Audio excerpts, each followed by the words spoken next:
contre le terrorisme. La parole est à Monsieur Patrick Hetzel, rapporteur spécial de la Commission des finances, de l'économie générale et du contrôle budgétaire. Monsieur Hetzel, vous avez la parole. Président, bonjour.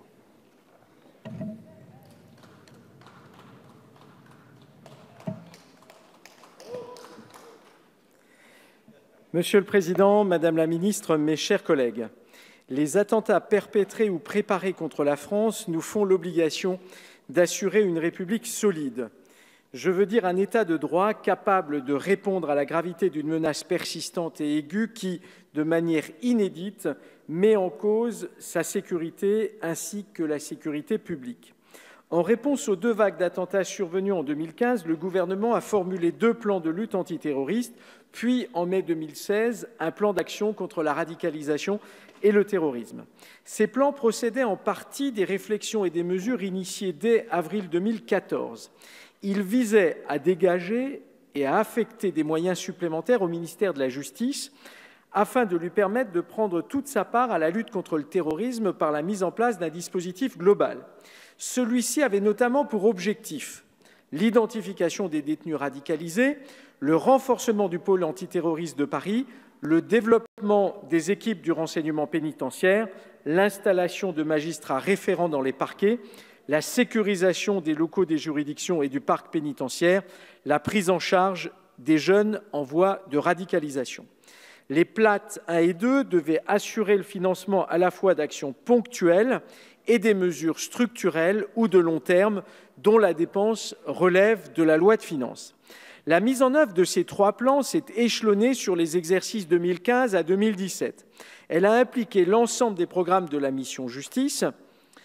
Le montant total des crédits programmés dans le cadre de ces 3 plans de lutte s'élève à 375 millions d'euros en autorisations d'engagement.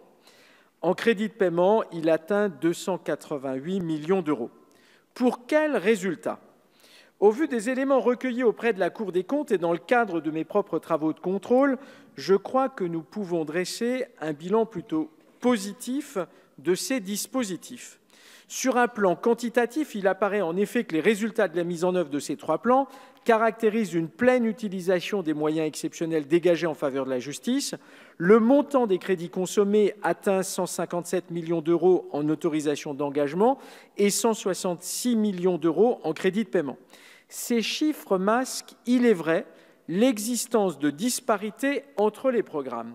Ainsi, l'administration pénitentiaire et la protection judiciaire de la jeunesse apparaissent en retrait par leur taux de consommation de ces crédits. Pour autant, les montants consommés se révèlent remarquables pour un ministère dont les rapports spéciaux soulignent bien trop souvent un énorme décalage considéré comme chronique entre le niveau des moyens affectés et, hélas, leur usage. Un même jugement prévaut en ce qui concerne les effectifs. Les PLAT comportaient l'affectation de 1 406 emplois supplémentaires, soit la majeure partie des créations de postes prévues pour la mission Justice en 2017. Sur cet effectif, 1 248 ETP ont été pourvus au terme de l'exercice. Si ces chiffres traduisent une sous-consommation des ressources allouées par le Parlement, il convient toutefois d'en relativiser la signification. En réalité, ils reflètent les difficultés, hélas, là aussi ordinaires, qu'éprouve le ministère de la Justice dans le recrutement de certaines catégories de personnel, notamment au sein de l'administration pénitentiaire. Sur un plan, cette fois-ci, plus qualitatif, une conclusion se dégage. Tout en accordant des ressources financières nouvelles spécifiquement destinées à sa participation à la lutte contre le terrorisme, les 3 plans de lutte semblent avoir procuré à la justice les moyens d'un renforcement plus global de son fonctionnement et de ses actions qui participent également à cet objectif. Il en va ainsi pour l'administration pénitentiaire. De mes travaux de contrôle, il ressort que les PLAT ont pu contribuer au renforcement des missions de prise en charge des personnes détenues. Ils ont également favorisé l'exercice de nouvelles missions, telles que celles découlant de la création du renseignement pénitentiaire. Ils ont par ailleurs rendu possible des travaux qui, quoique concourant à la sécurité des établissements, demeuraient jusqu'alors inenvisageables faute de crédits d'investissement suffisants. En ce qui concerne la prise en charge des personnes radicalisées ou en voie de radicalisation, j'exprimerai une opinion plus réservée. Aujourd'hui, les actions réalisées s'assimilent en effet à des expérimentations et il conviendrait d'en tirer le bilan précis afin d'en déterminer l'efficacité réelle qui aujourd'hui n'est pas démontrable. Pour ce qui est de la justice judiciaire, on signalera bien entendu le financement de la sécurité des locaux ainsi que des travaux de sécurisation de l'intérieur des palais de justice. Enfin, dans la gestion des ressources humaines, les PLAT semblent avoir permis de combler des vacances de poste, mais également de renforcer les équipes par le recrutement de nouvelles compétences. Je fais ici référence au recrutement de personnel spécifique au sein de l'administration pénitentiaire et aux assistants juridiques pour les services judiciaires.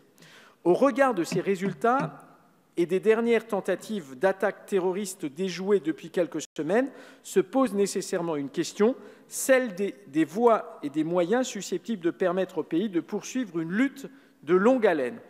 Devant la commission des finances réunie en commission... Pardon, Monsieur le Président. Je vous demandais de conclure. Je pense que c'était 5 on m'avait indiqué 10 minutes, Monsieur le Président. Ah, on m'a indiqué 5 minutes. Bon, écoutez, essayez de conclure rapidement. Eh bien, écoutez... S'il y a quiproquo sur la durée, c'est le temps global, avec 2 minutes et 2 minutes. Très bien, écoutez, je vais conclure. En réalité, aujourd'hui, nous nous trouvons dans une situation... Non, mais allez-y.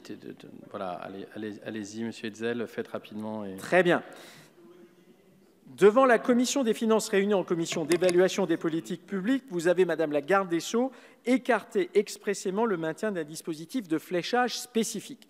Je pense que c'est une difficulté et en fait, il serait important que l'on puisse faire face à cette difficulté. En l'occurrence, nous avons aujourd'hui pu noter que les problèmes de radicalisation, et plus particulièrement en milieu carcéral, ne sont pas en train de diminuer, mais plutôt en train d'augmenter. Et c'est pourquoi la résolution que nous défendons ce soir est une résolution qui a pour objectif de permettre un fléchage spécifique des moyens qui sont alloués, là aussi, à la lutte et à la prévention contre la radicalisation au sein des différentes missions du ministère de la Justice.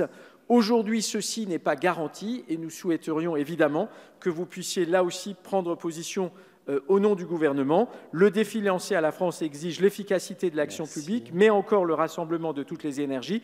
J'espère que nous apporterons ce soir une première démonstration de cette capacité en adoptant le présent projet de résolution. Je vous remercie. Je vous remercie.